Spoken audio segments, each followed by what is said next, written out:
राधे राधे साथियों, आज मानो या ना मानो श्रृंखला के अंतर्गत आपको मैं एक ऐसी घटना से अवगत कराना चाह रही हूँ जो मुझे एक महात्मा जी ने सुनाई थी। और उस महात्मा जी के प्रवचनों के अनुसार एक नगर में एक सेठ रहते थे। वो सेठ बहुत अमीर थे। एक बार उनको किसी जरूरी काम से बाहर जाना पड़ गया कि वो अपनी दुकान पर अपने बेटे को बिठाकर चले गए। उनके जाने के बाद एक साधु महात्मा दुकान पर आए और उनके बेटे को बोला कि मुझे भगवान के भोजन के लिए थोड़ा सा नमक चाहिए। बेटे ने एक डिब्बे में से नमक निकालकर साधु को दे दिया। थोड़ी देर में सेठ जी दुकान पर आए तो डब्बे का ढक्कन खुला देखकर वह बेटे से बोले कि इस डिब्बे में से किसी को कुछ दिया है क्या?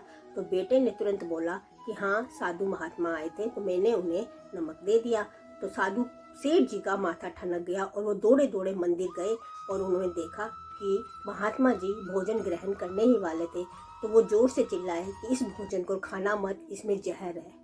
लेकिन महात्मा जी बोले कि मैं तो ये भोजन भगवान को भोग लगा चुका हूँ, तो मेरे लिए ये तो प्रसाद बन चुका है, मैं इस प्रसाद का निरादर नहीं कर सकता।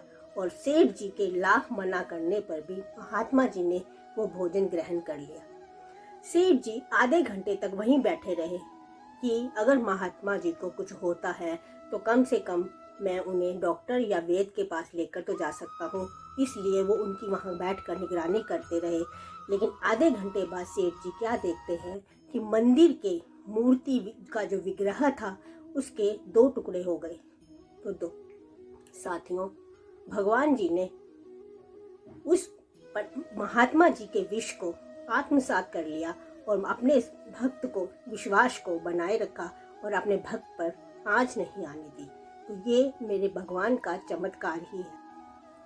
अगर आपको मेरी ये कथाएं पसंद आ रही हैं तो कृपया करके मेरे चैनल को सब्सक्राइब कीजिए ताकि मैं आपको और नई नई कथाओं से अवगत करा सकूं। राधे राधे।